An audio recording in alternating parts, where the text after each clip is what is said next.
And without further ado, our keynote, Nitzan Waisberg. This? Hang on. All right. In that case, hi. Hello, good morning. So, hang on, that's not me. This is me. We've got to get me. All right, so I'll just kind of, while we get this up, maybe give you some orientation. I took the theme very seriously, so I'm going to talk about moments. And if anybody came to do a design thinking workshop, that's not going to happen. Sorry about that. But design thinking is what I live and breathe, and so it's embedded in everything I talk about. And so you can kind of find the telltale signs of that. The other thing that might kind of give you some orientation to the way I've approached the subject of moments is that, moments refers to time, but I've structured the talk around space. So where, or the spaces, virtual and real, where I believe moments happen. Okay, so that's kind of that. And so there's time and there's space, and because I do design thinking, there's always the people in that time and in that space. So whether it's just me and who else is joining in and what's happening. And so that's kind of the three dimensions that I'll be touching on in the talk. And you can pick up on them or not, I guess. Okay, so I guess chapter 1, the bookstore. So my first moment I'm going to talk about, moment number 1, when I met my husband. So I think it's 2002, and I'm single. I'm living in Tel Aviv next door to a brothel, and I've recently purchased a washing machine, which is single for, I think this is how it's going to be for a really long time or forever. So I don't see things changing, and that's kind of where I see my life heading. Living alone in my flat next to the brothel. And so one sunny Friday morning, sunnier than this, I find myself in a bookstore in Tel Aviv, used bookstore, and I'm rummaging through some stuff, and I'm actually already at the cashier about to pay when this guy walks in, and we exchange glances, and this is actually what I tried to capture. There, that's him. But that moment, okay? And so we exchange glances, and I stay long enough to hear that he's looking for some translation of Shakespeare's sonnets, and I pay and I leave. Now this store, it's 2002, so there's no hipster yet, but it's a bit hipster before there was hipster. So they just give you these random bags with like a sticker, kind of blah, with the name of the store, which is Robinson. So I'm walking out, right, heading home, holding my bag, and the guy sort of catches up to me, and we're walking very awkwardly, right, side by side, and then I use the world's apparently most effective pickup line ever. I say, "Your bag is nicer than mine." So we start talking, and we want to hear more about each other.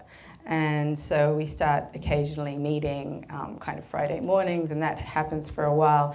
And it doesn't take too long, and before the year is over, we're married.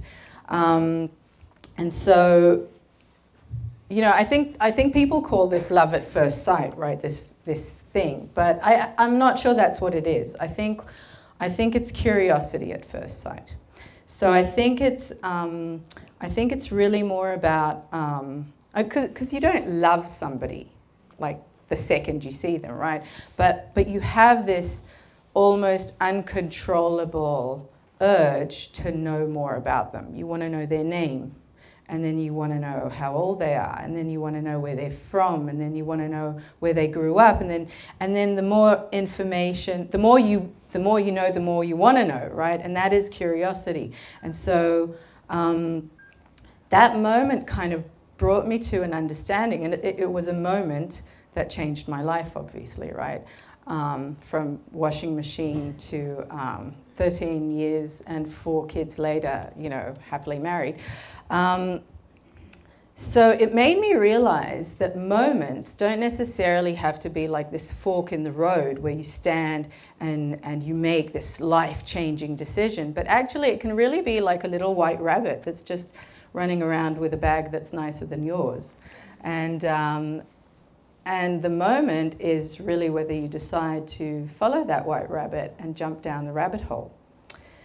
So, okay, so that was the first moment, and in the next decade or so, I'm working as a product designer and then as a qualitative research consultant, and I'm getting a degree in design thinking, in design history, and I end up doing design thinking at the Stanford D School. So I'm teaching people design thinking, this innovation methodology, and I'm also beginning to advise some students at first and then some organizations. And this has become my area of expertise. So I'm constantly living in this twilight zone between an idea and whatever process happens until it becomes a reality. Okay, so this is where I live all the time. And sometimes I'm going through that process, and sometimes I'm midwiving that process, so for other people, or accompanying that process with other people. So let's fast forward to about a decade later. Chapter 2. Kickstarter, moment number 2, when 12,958 people joined me in the Twilight Zone. So, okay, so, yeah, all right, here it is. So I'm now advising this company, this Israeli startup. We're doing design thinking. We're trying to figure out what their technology could be good for. They've developed this pocket spectrometer. Spectrometers are these big machines that sometimes like factories will have that send out this ray of light, and information comes back, and they analyze the chemical makeup of whatever it is. So, you know, if you have a yogurt factory, you have this big giant machine that analyzes your yogurt, and that's how you get the nutritional label on, right? So they've miniaturized it. They've turned it into something this big. So it's a teeny tiny sensor, and they think it's going to be like a calorie counting product, and it's going to be like a carb counting product. And I'm doing user research with them, and everything, Alona's in the crowd, everything we're doing is saying she can testify to this. No, not quite. So it's got some serious technical or technological constraints, and it's just, the value is just not ripe, okay? But as this process is going on, I have a meeting with the CEO and the CFO, and they say, well, listen, we've got an idea. We want to do a Kickstarter project. And so I say, you know, that's a terrible idea. That's the worst idea I've ever heard. This is awful. The product is not defined. There's no value proposition. It's just awful. And they say, okay, but we're still going to do it. And so I say, well, if you're going to do it, I believe in you guys, so I'll help you. And they say, so great, because we're going to launch it in 6 weeks.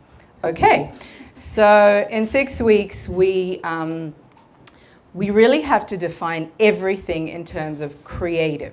Okay, so there's a technology, and it can send out a little beam and get some information back. Okay, but apart from that, we haven't really understood what story compels people. And just as a kind of side note, there was a company doing something similar that had an Indiegogo campaign, and they didn't do that great. I mean, it was like super cheesy. They were like scanning like tortilla chips and getting information about it, and it was just like, and so, okay, and so I start thinking about moments, okay, and about what really, really drives us to want to know more, okay? And my first moment, in a way, the template of my first moment begins to repeat itself. So I start thinking that this product is really about curiosity. It's about wanting to know more. So it's about taking a technology and not having it be so functional, like, oh, how many carbs and calories does this thing have? But rather having it be about learning more about the world, okay? So having technology amplify your senses and extend your senses, be able to give you like a spectrum, like a digital fingerprint of the material world, and have that be something that you would want to know and explore. So something that I didn't say, sorry, about the other moment, which is kind of important for this, so I'm going back to this, you know, meeting my husband, right, and falling in love, this is a personal moment, right? But the poet Khalil Gibran said, if you're familiar with the prophet, your children are not your children, they're the sons and daughters of life's longing for itself. And so that private moment turned into a global moment, right? The second that you have kids, you become part of life's longing for itself. So keep that in mind. Blah. All right, so we put together this campaign in 6 weeks, and the message, the story that we're saying has to do with, I'm sorry if I'm going to drive you with the back and forth slides. So this is what Wired is kind of quoting about the campaign. So can you see the top? Every time you scan, so this is a little scanner, every time you scan, you're helping to build the world's first database of matter. And I'll just go here. So it says, so it's quoting, I guess, something that I say in the campaign, which is you don't have to be a scientist, you just have to follow your curiosity. And every time you scan, you're helping to build the world's first database of matter. So the template of my first moment, the template of following your curiosity, and then having that curiosity combine with other people's curiosity together, okay, be life's longing for itself, has repeated itself in this campaign. Does anybody have any questions? Like, have I actually made any coherent sense? Yeah? Okay, all right, good. So that, it resonates with people, and this becomes a really successful campaign. At the time, it was, I think, one of the top 20 Kickstarter campaigns, most funded Kickstarter campaigns, raised, just in the campaign, it raised $2.7 million. There was a site and sort of doing pre-sale, so I think it was more like 3 million or more at the end. But the really, really incredible moment here for me was having people through Kickstarter, this space, join me in the twilight zone. So what does that mean to me? You know, going through a creative process where you have idea and how it ultimately becomes reality and forms into something real, into a real artifact, was essentially a private moment, okay, or a private process. Sure, I'd collaborate with other people, sure, other people would pitch in, and, you know, but it wasn't amplified, you know, by hundreds and thousands of people. And what happens in Kickstarter as a platform, as a digital platform, is that you have an idea and you present it, and then you know, almost 13,000 people become part of your idea and part of the process of realizing it. And that is insane. I don't know if you've experienced anything like it, but it's like having 13,000 people inside your head while you're trying to do something creative. And they each have their voice, and some of them have really loud voices. And so I guess this is when I realized that the internet and the web were actually a big deal. And that this could actually do something, you know? And so, because it wasn't just email, you know, this was actually something very personal for me, something I'd been doing since I was a little girl, you know, doing something creative. All right, so I'm just going to show you some of the expressions of taking this idea of following your curiosity into different design elements of the whole offering. So this is part of the paper prototype for the app. And it was really about opening up knowledge gaps. So giving a little piece of information, which would tempt you to look for the next piece of information, which would tempt you to open up a little bit more, which would tempt you to, move that thing aside and check out. So the experience is not really about just delivering information. It's really about sort of seducing you to follow that little white rabbit's tail as it, goes around the corner. And so we worked on thinking about different ways of visualizing information which wasn't necessarily functional. So the scanner would send out a ray of light and get back information. And sort of the functional idea would be, you'd get a number. This has, 20 calories, whatever. But we said, no, actually, we want a completely different experience. We want people to not get the number first, but get what the molecular fingerprint of the material looks like first. So you actually have an extension of your senses happening rather than just having some functional information that can help you make a decision. So this is broadening your sensory perception rather than just being a decision-making tool. And so we played around with that. And so this was kind of early attempts to visualize what, in an interesting way, what that spectrum would look like. So it didn't end up looking like that, but we kind of thought that was cool. And then also looking at the actual machine learning, at the process of the connections being made by different people, scanning different materials, and how the system begins to cluster these things. So it's kind of a process of learning, kind of like a kid learns, this thing is water, and this thing is milk, and this thing is juice, because I've encountered it enough times, it's been called juice enough times, and now I know it's juice. And so exposing that process in the app. This is what the product looks like. It had crazy technological constraints, but even with those, we tried to create an experience where there were layers that you could explore. So there were sides of things, you could take things apart, you could put them back together, and it wasn't like an experience that led you to a final answer, but rather something that allowed you to tinker with the experience itself. And this is the box. I'm the world's worst documenter of my own work, and so I can't actually show you some of the interesting things about this box, but the packaging also really talked about this experience of curiosity. So you had a little tiny hole that had this rainbow element on it, kind of on the side. So this is a rendering, it's not the actual packaging. And so it invited you to push your finger and slide the box out. And then when you got that, you had a layer that lay on top that had like the little cable and the quick start guide and things like that. But that had a little hole too, and it had that rainbow thing peeking out. And so you'd take that out. And only then you could discover the actual product. So it wasn't just there for you. It wasn't presented there. You kind of had to dig into it. All right, so that was that moment. Next, Facebook and Messenger. Moment number 3. When again I realized I was not alone. So remember, I was alone in 2002 with my washing machine and brothel.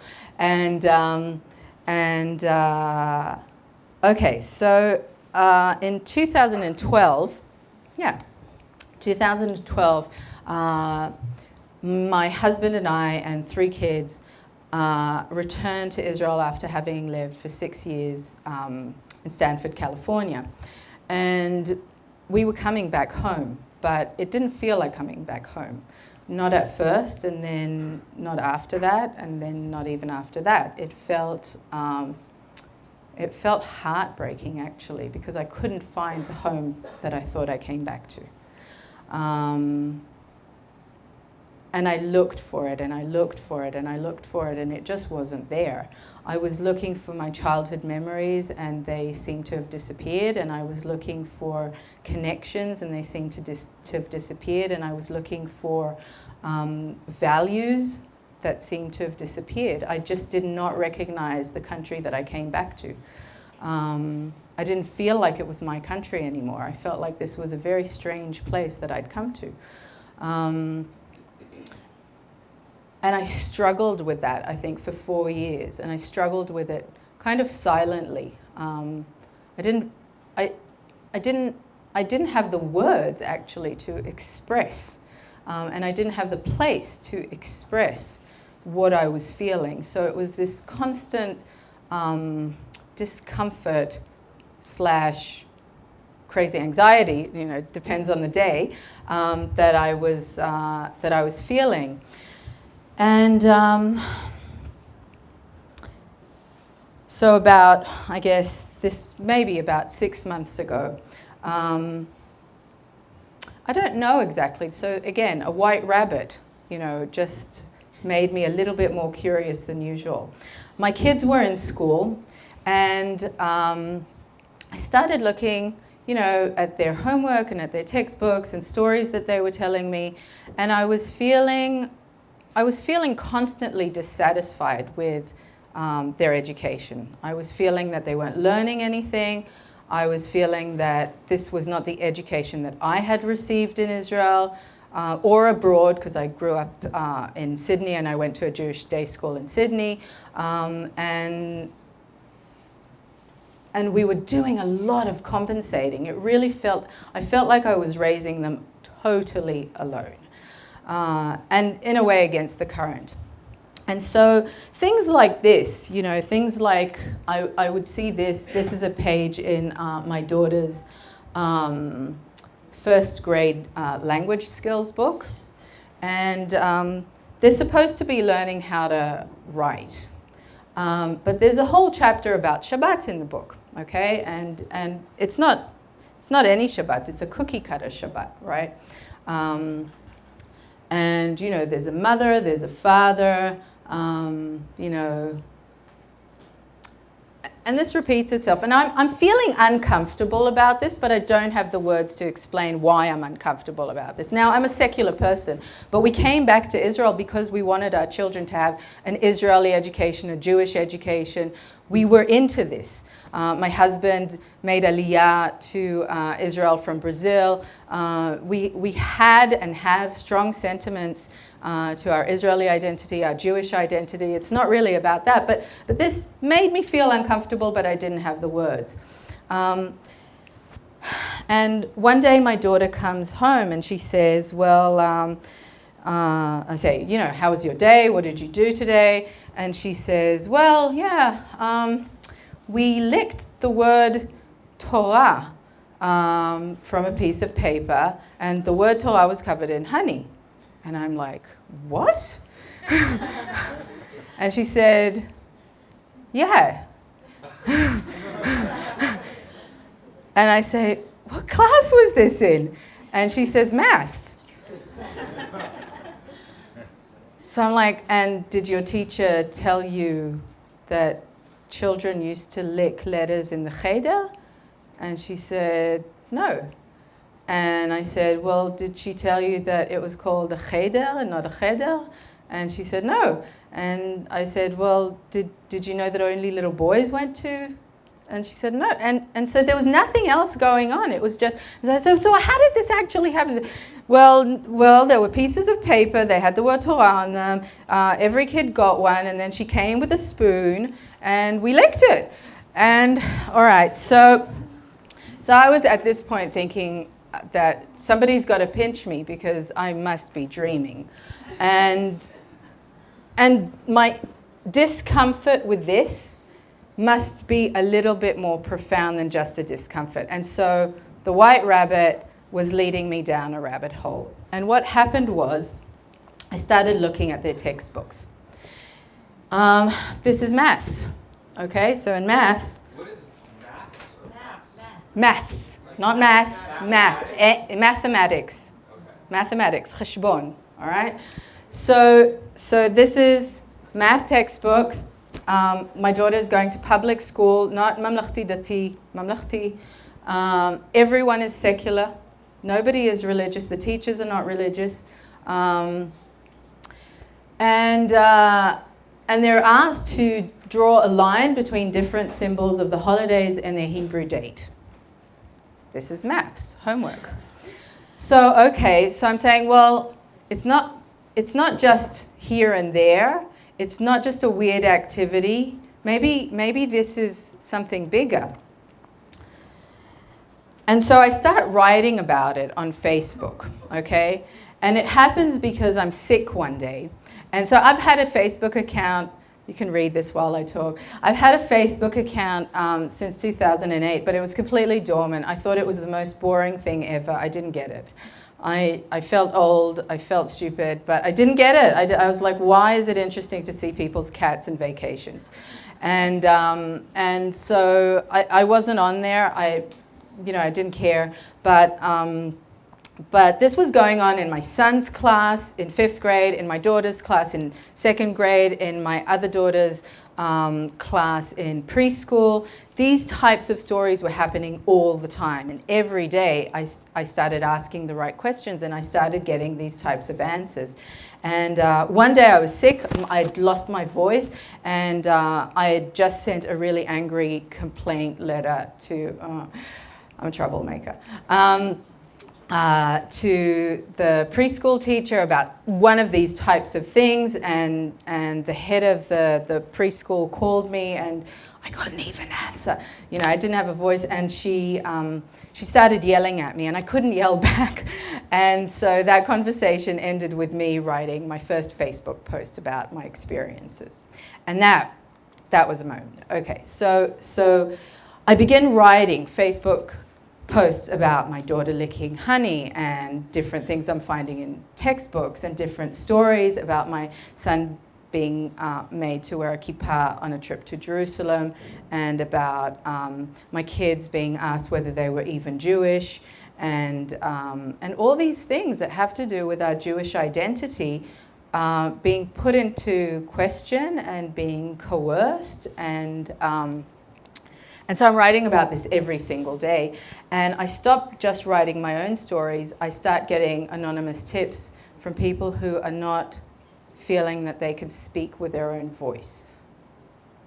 So this, for example, is one of those things. People are sending me pictures of things that their kids are doing. They're sending me stories about what their kids are experiencing. They're sending me teachers from within the system are sending me things that they're being forced to do. People who are writing educational programs telling me about some of the really weird constraints that they're having to deal with now. So for example, this is one of those things. So this is a new program in science. This is science, partly done in collaboration with Tel Aviv University, where I teach. And as part of categorizing the natural world, kids in 4th grade are asked to do a really hands-on activity of categorizing what in the natural world is shratzim, is edible, kosher, or not kosher, okay? So this is profoundly wrong, because this crosses over from tradition and religion to being pseudoscience, right? Shratzim is a really important category in the halakha, but it is not a category that's relevant to science, because you can't doubt it, right? Not scientifically. It belongs to another world. So, yeah, and another example, this is chemistry, where molecules, the connections between atoms are being compared to a good, proper Jewish wedding. And obviously a man and a man cannot marry, and a woman cannot marry. But the nice girl whose textbook this is, has drawn hearts for everybody. Okay? And so people need a voice, and they don't have a voice. Everybody is very, very scared to talk about what's going on. Every time somebody starts talking about things, they're being told that that this is a Jewish state. This is Israel. What do you want? There's nothing wrong with a little bit of tradition, but lots of people are feeling there's something wrong with the way this tradition is being shoved down their throat. And so I start what I call the sandwich campaign. It's hashtag sandwich hope if you want to look it up in Facebook. And every morning, because I have no way to express my values in school, I send my kids to school with something from the bigger world, okay, that touches upon the things that I feel are being made very, very narrow and small in the school system. So things like moral superiority, okay? Yeah? Should I read it? Okay, so people who think they know everything are a great annoyance to those of us who do. So this is Isaac Asimov. Touching on things like gender inequality and chauvinism. So this is Astrid Lindgren, Pippi Longstocking. He's the strongest man in the world. Man, yes, said Pippi, but I am the strongest girl in the world. Remember that. Looking at geopolitics, all the maps in the textbooks have no reference whatsoever to the Green Line or to anything like that. The textbooks just present Eretz Yisrael Shlema, so Israel as a whole, without any kind of question about whether these boundaries are controversial or not. And so I'm writing stuff about what the Green Line is and what a border is. You know, kids don't even know, are not even learning in school that Israel's borders are not all final borders. Borders are determined in times of peace, not in times of war. And it's not about what your political opinion about that is. It's just about having the basic knowledge to have a political opinion. And about activism. So this is right after Meryl Streep spoke at the Golden Globes Award. I told my kids about what she did and quoted that on their sandwich bags. So take your broken heart and make it into art. Meryl Streep quoting Carrie Fisher. Do you know what I'm talking about? Yeah? All right. And about religion. Okay, so this is what Frank Lloyd Wright said. I believe in God, only I spell it nature. And we're presenting various ideas. It's not just one type of perspective. We're talking about the world. We're talking about different people that are not coming into the school. Nobody's talking about Frank Lloyd Wright. Nobody's talking about Meryl Streep. The world is becoming narrower and narrower and narrower for the kids in the school. And so people start joining in, okay? And they make it their own. And these people some of them are religious. This is a religious father.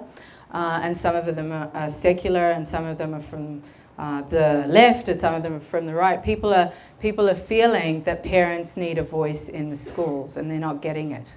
And that there is a place for parents' perspective and various perspectives within the school system. And so I said that I start becoming a voice for other people because people are afraid to speak with their own voices. And one evening, 9:30 at night, I get a messenger message. So Facebook is kind of really good for broadcasting stuff, right? But Messenger allows people to kind of contact me, under the radar. And so this mum she contacts me via Messenger, and I give her my number, and she tells me, and she's sending me, these are screenshots of a WhatsApp conversation. There are more of these. But she's basically being surrounded by the other mothers in the preschool. Now, for anyone who doesn't have kids in this age, WhatsApp is the way that parents communicate in preschool classes and at school. So all the parents usually have a WhatsApp group, and they're using that. But it's really, really, it's contentious. So there's a lot of bullying and a lot of silencing happening on this platform. And this mother, they're Haredi, they're ultra-Orthodox preschool teacher, has been teaching the kids like these religious songs, not prayers, but religious songs. And it's bothering this mother because her son only wants to listen to these songs, and she said something about it, and she's now being told, she's being ostracized for it. So her hands are shaking, she's totally scared, she doesn't know what to do about it. And she gets in touch with me, and I put this up, well, I don't put this up, but I write about the case, and it gets like, I don't know how many likes and how many million shares, well, not millions, but, a lot of shares, and it gets back to the mothers, and it creates dialogue, okay? So at first, they're really offended that, their nasty little bullying has been exposed, and that lots and lots of people are sending this woman hugs and support, but it actually brings healing and some dialogue. And now they're doing okay. They're doing okay. They've spoken about this stuff. So it's coming out of the virtual world, okay? So it's crossing over. Okay, moment number 4. So space is Facebook, Paybox, and WhatsApp. Moment number 4, when the walls become the world all around. So this is going on, okay? This is filling up some of my time, this buzzing Facebook sandwich stuff, okay? I'm getting all these tips. People are, telling me these really weird stories. And this has kind of become another identity. I'm a mother, I'm a design thinking specialist, and now I'm kind of an activist, okay? And I didn't want it, but it took me there. The moment took me there. And so I write this, I write this post one day. So this is about mid-December, okay? And everybody's feed is full of these horrible, horrible pictures from Khalib. Do you remember that? Yeah. So everybody's writing basically some iteration on the world is silent, look at these horrible things, and the world is silent. And I write a rather snooty remark, okay? So I say, you know what?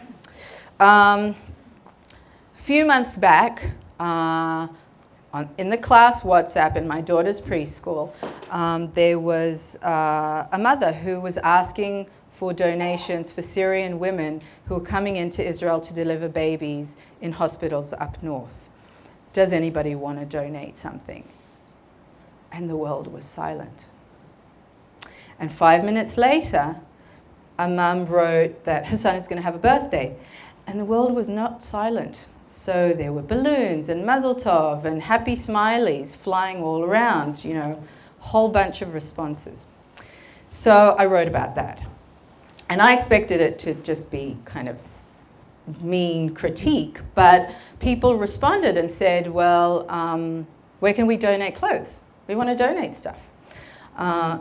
So that was the rabbit hole. Suddenly the comments, or the white rabbit, the comments basically made me think, well, actually, yeah, I wonder, because I donated a few months ago, but I was like, I bet we could probably donate again. So I started making some phone calls, and I started doing some detective work, and I reached this social worker in a hospital in Tzfat, the Ziv hospital. Yeah, Ziv.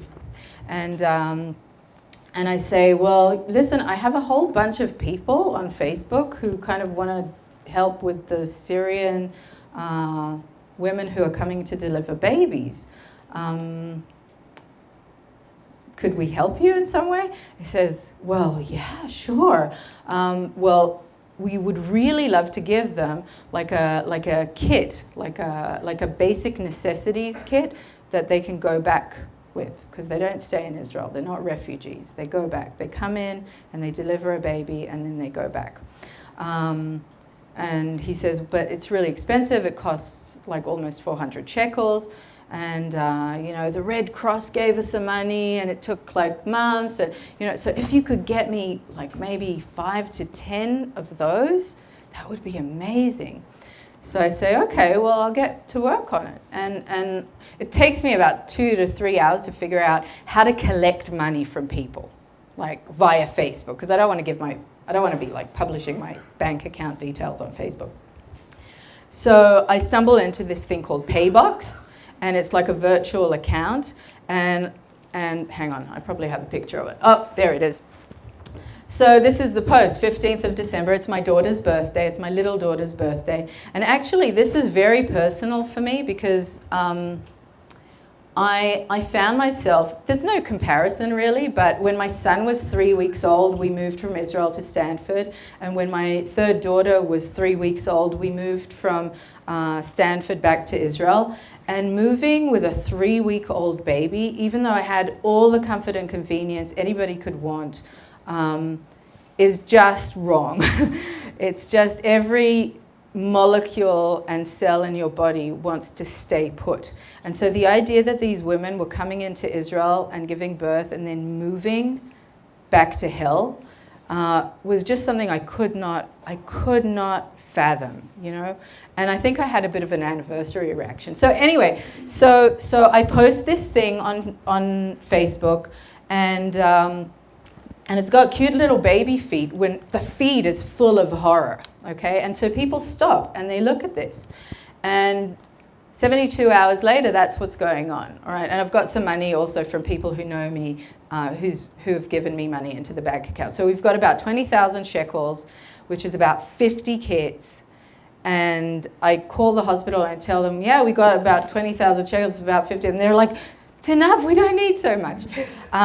So I say, okay, so I'll stop that, but what do you need? You must still need something. And they said, yeah, well, we need some kids' clothing because kids are coming in for treatment and they just don't have warm clothes. It's winter. And so I say, well, let's get on that. And now I'm moving houses. My whole apartment is in boxes, and I can't really be collecting clothes. But on WhatsApp, this lady called Gilit gets my phone number from someone who knows someone who knows someone, and she says, well, I want to help you. And I say, well, what they need now is clothes. We need to collect clothes, like warm clothing, coats, hats, shoes. And she's like, fine. And I say, but we need to get it to Tzfat. And she's like, great, fine, we'll do it. And so I say, okay, amazing. And so this is a bad slide, but you can't see the floor of her house after the, so this, she sends out a message on WhatsApp. So you got to understand the entire country is actually networked through what, like all the parents of every kid in education in Israel is networked on WhatsApp, okay? And so that network goes ablaze, okay, over a weekend. It goes ablaze. We have people collecting clothing and sorting clothing and taking out the tags in Hebrew, okay? Like people literally, you know, taking out every stitch. We've got people doing it in the south of Israel. We've got people doing it in the north, in the center of Israel. We've got people, you know, coming in, driving bags of things. And so people's houses are being turned into, you know, crazy central. We've got other organizations coming in to take like T-shirts that have Hebrew writing that we can't use. And it goes out of control, okay? So this small thing that began with a little nasty critical post that I put up, not intending at all to do something good for the world, but just being a bit of a meanie, really in no time goes ablaze and begins to create kind of a movement, right? Gets out of control. It's completely out of our hands now. And so Gilit, I can't because I've just moved houses and everything, but Gilit goes up to the hospital. This is a shame that we can't see this picture better, but she goes up to the hospital with a truckload of warm, sorted clothing, first rate, everything's pristine, and she starts handing things out. And this is completely no. This is not supposed to happen, but they've let her do it because they're so moved by the fact that we've just they've been struggling with this in the hospital for 3-4 years. The head of the hospital, this incredible man, has made a very brave decision where he's not offering just humanitarian aid, he's offering the same level of care that any Israeli would get. So what that means is that if a little girl has her foot in such bad shape that humanitarian care would mean life-saving care, would mean amputating it, he's not doing that. He's saving the foot, okay? So this is an incredible team of people who've been struggling alone, and suddenly parents all over Israel are there for them, okay? And so Gilit is handing out some warm clothing, and the Syrian woman they fall into an embrace together. And they just become one body, you know, and everybody's crying. So Gilit is an incredible woman, okay? I just want to say that.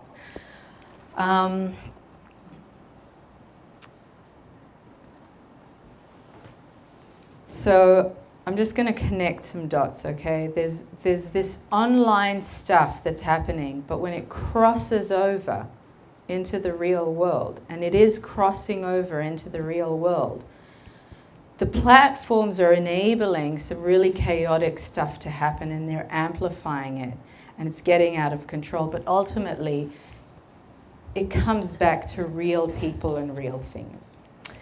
All right, so we're at the bookstore again. Remember we began with the bookstore? We're back to the bookstore. Different bookstore, though. Moment number 5, when Syria ceased to exist.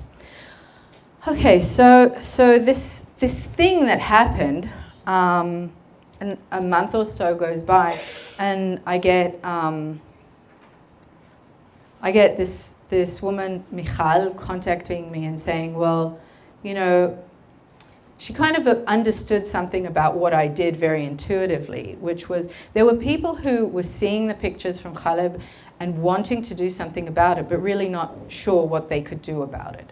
And sure, you could donate to some nonprofit, but even that was a bit iffy. Lots of people felt that they couldn't do it because they weren't sure where the money was going and whether this was okay or not okay. And so that kind of became something really tricky. And because I had put my face on the donation and I'd collected money into the pay box, and the second we bought the kits, I just sent everybody a picture of the receipt, and it was all very transparent. People felt, and it was simple, right? It's simple. We're buying kits, we're getting coats.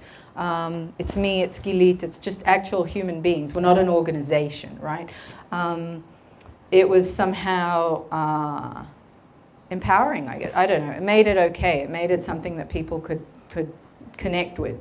And so she said, well, let's organize an evening where we give people some information about what is actually happening in Syria, because I didn't actually know what was happening in Syria. I just knew that there were Syrian women who had, you know, who weren't going back to a comfy, cozy life. So let's tell people what is actually going on in Syria and talk about some of the things that they could do. And so I would talk about some of the things that I did. And before me spoke Itai Engel, the reporter. If you know, yeah, okay. So Itai Engel is basically a guy who has walked on foot into Syria. You know, he's spoken to mothers whose face projected, held unmentionable horrors. He's basically stared death in the face and continued going on. I mean, as close to an enlightened man as I've ever met. He speaks about compassion and about horror with the same kind of tranquility and there's no words really to express it, but if you ever get a chance to listen to him talk, you should grab it. But anyway, so this is an event that's being organized, and again, people are meeting for real. And Itai Engel is talking about what's going on in Syria, and he shows this map, okay? And this is the first time I actually begin to understand what is going on in Syria, okay?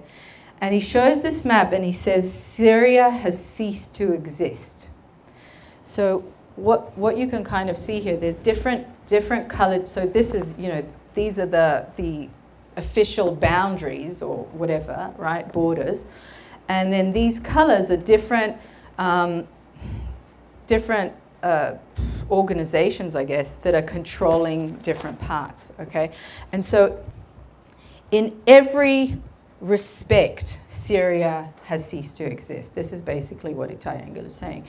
In terms of political control, in terms of cultural, everything. It's just not one place anymore, okay? It's completely torn. This is Daesh, this is Assad, these are these rebels, these are these rebels.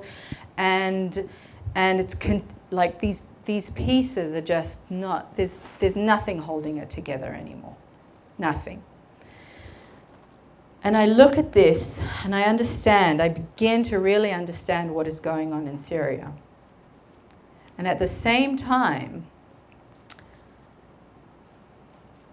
I look at this and I say, what would a map of Israel look like if it was drawn in these colors? Because we're living in such a segregated society. There are areas that I cannot go into. There are areas that other sectors of Israeli society cannot walk into, okay? I don't go into the occupied territories. Arabs cannot live in my neighborhood. I can't wear my summer dresses into an Orthodox neighborhood in Jerusalem. So we're living very segregated, very separate lives. We've got 4 different educational systems that are not speaking to each other. They're starting to speak to each other a little bit more. We dress differently, we think differently, and we assume things about each other. And we're living in a very torn society. And it seems like it's getting worse. It seems like this tendency is just tearing us more and more apart. So, I mean, we're not Syria, right? But if I drew a map of what my Israel is and what an Orthodox Jew's Israel would be and what an Israeli Arab's Israel would be, we would get spots like this. We would get areas that were separated culturally and politically,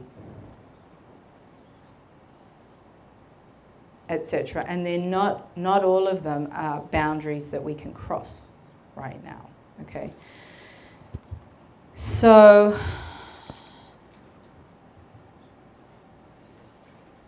Creative Mornings, moment number 6, when I tell you about the white rabbit in the room.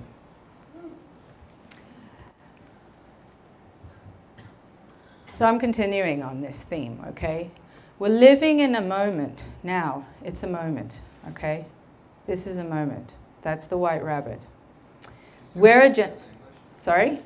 Yeah, this says, well, actually, it's you kind of have to, right? So it says, and democratic for Jews in black, and somebody has written in the middle in red, meanwhile. So democratic, meanwhile for Jews, okay?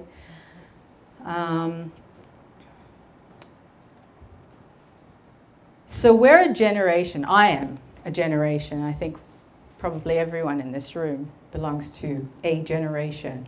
But my generation for sure was raised to believe that freedom and equality was our inheritance. But it's not. It's the bread we eat by the sweat of our brow. We've got to wake up to that now. We've got to work for freedom and equality. It's not for granted. And the moment that we're standing in now is a moment. So there are moments that change the trajectory of your life forever, and there are moments, collective moments, that change the trajectory of history together. And we're standing right now in such a moment. And I've lived probably all of my adult life in the twilight zone between ideas and reality. And some really dangerous ideas are making their way to becoming a reality. So I feel that I've lived in this twilight zone long enough to know the signs.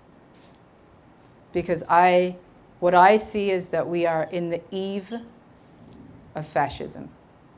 We are in the eve of fundamentalism. This is the moment we're standing in. And it's asking each and every one of us to jump down the rabbit hole. So, to sum things up, I have the icebreaker question I stole from Martin Luther King, a little bit. He said, the ultimate measure of a man is not where he stands in moments of comfort or convenience, but where he stands at times of challenge and controversy. So for me, a moment is measured in human terms. And it is measured in where we stand in times of challenge and controversy. And we are standing in times of challenge and controversy.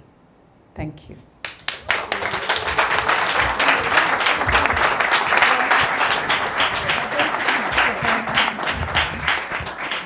Wow, thank you. Thank you. We're running a little bit over time, so if anybody has to run, please do so now before we start Q&A.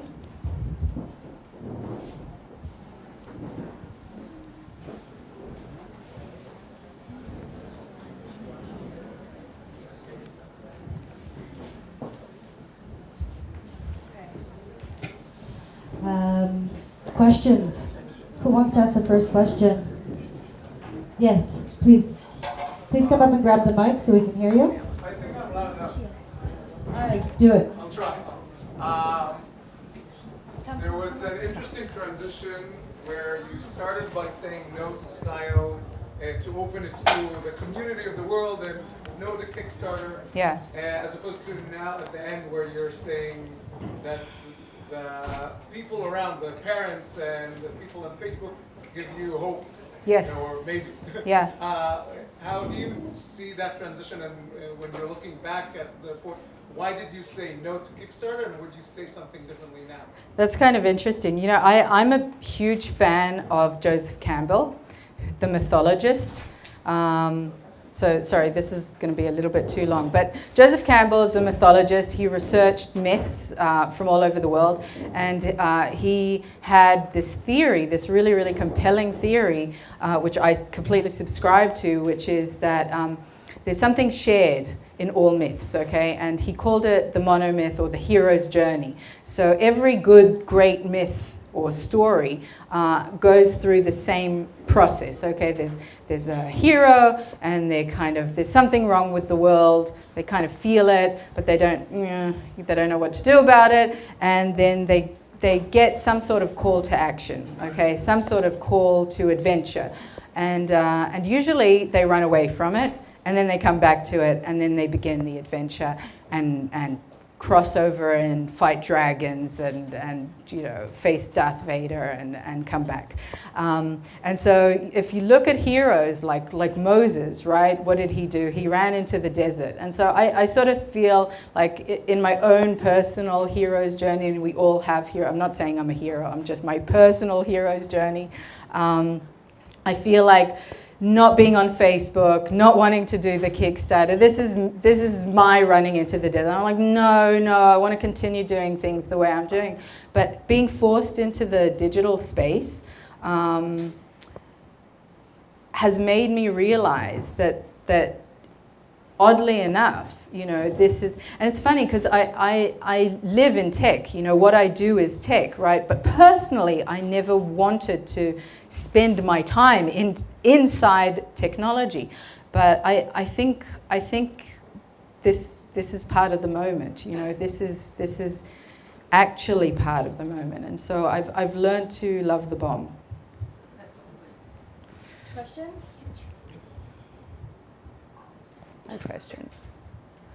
I just have so many. I don't even know where to start. Well, maybe you should ask the questions then. Think of a good question. Yeah. Yeah. Do you know what's great questions?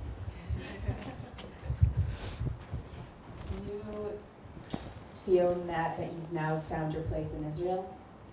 That's a great question. That's a really great question. Yes, I do. I really, really do. I think we have to have a sense of purpose.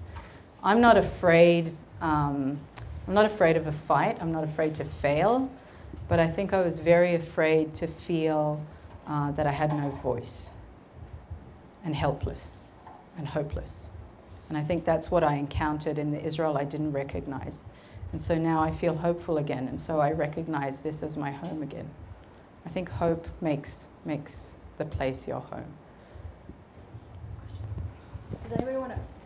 I'll save my questions to the end. I think you can hear me without a mic. Yeah, I can hear you. It's not exactly a question. First of all, a statement of great admiration Thank for you. a presentation that moved me to tears. Thank you. Secondly, I think the word creative is a deeply political commitment. And it's nuts to imagine that people can gather here, valorize the word creative, and not imagine the political structures that allow the word creativity to have meaning. Thirdly, just to connect two dots, we don't have a chance to satirize, fact-check, and protest in the streets people out of power. You don't get people out of power with satiric programs, with fact-checkers, and with protests in the streets. You need a political party. Everything you were talking about regarding Facebook, etc., suggests that we have the tools Yes. to create the very thing this country does not have, which is a democratic party, which is actually coming from the grassroots and using the technologies that you're describing. And all I'm suggesting, and as a question, is why? Isn't that the real rabbit hole that we are lacking right now? So, I mean, thank you for saying everything you said. I wholeheartedly agree with it. I think I came here with exactly the idea that being creative is a political commitment. It's a life commitment. It's a social commitment. It's everything, right? As to your question, the way I understand it is that we cannot be waiting for a savior. And so when I say this is a moment, this is a private moment and a collective moment, what I mean is, you know, with my husband, right, we often wonder what would have happened if you know, he didn't follow me and I didn't talk to him, okay? We would have missed it. But we didn't. We went down the rabbit hole. We were brave enough and curious enough, probably more curious than brave, to do it. So, naive fools in some ways, right? We have to have some of that foolishness. We don't know where this is going to lead. Nobody knows where it's going to lead. Not in Israel, not in the US, not in Europe. We don't know. Alice didn't know. Neo didn't know, right? We don't have that privilege. But this is the real world. And so I understand what you're saying, and what I'm saying is we have to jump, in my opinion, right? We have to jump, each and every one of us has to jump down our own rabbit hole and figure out and find, as I have found over and over and over, that those tunnels connect. We're not alone. Each and every one of us is going through these experiences, like you were saying about Jerusalem being this place that feels like it's about to explode all the time, and expressing that and insisting on expressing that. Thoroughly inspiring, by the way. we just have to do it. And I believe that doing it and being smart about using tools and being able to let those tools bring these things out of control, kind of like what happened with the collecting clothes. So I typically speak to, I'm going to say elites, right? I teach in the university, I taught at Stanford, you know, this is my beat. And to collect money for, you know, that even that is elitist, okay? Because not everybody can donate money, and the sum was high, etc. But what Gilit did, you know, we collaborated, and she was able to take that, and then it went out of control, and we need that. But that, we can't design it, we can't engineer it, but we have to jump down the rabbit hole to enable that to happen. So that's my really long answer. Oh, yeah, just. In the beginning of your presentation, you talked about your frustration with the school system. Yeah. That had a correlated with your not finding a place, not feeling like you were at home in general. Yeah. How has your frustration changed over this process of getting more involved in your children's lives and their education? Do you feel like schools now, it's okay that it's not as full of an experience because you can supplement it, or is that still not okay and that is still a problem? So the painful and happy truth is that we moved 4 schools since we came to Israel.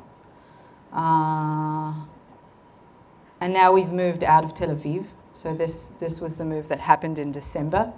And so some of my kids are in a better situation. I think generally they're in a better situation. We're still not out of the public school system, but my little girls are going to a private preschool. One kid is in a public democratic school, one is in just a normal school. So I've reduced some of the friction I have with the system because we were not functioning anymore as a family. This was taking over our lives. This was completely taking over our lives. My kids were bullied. I was bullied. You know, we couldn't function anymore. And so we moved. And we moved and we moved, but now we moved further away. So call us refugees, call us cowards, call us what you will, but we've taken a bit of a retreat, I would call it tactical retreat in some ways, but that's kind of part of the story. Another part of the story is that I find tremendous strength from telling the story, exposing the story, connecting the dots in the story. I feel like in the movie, you know, when the detective has the crazy wall part of the, you know, the crazy wall, but that's the part I'm in now. I'm like, okay, I've connected, and now that all these things connect. I find it very empowering. I find it very empowering that people are trusting me with their stories and asking me to be their voice. And I feel that there's an electricity in the air that makes me hopeful that it's going to change. And so it's not easier, but there's hope. And I think hope makes all the difference. I have questions.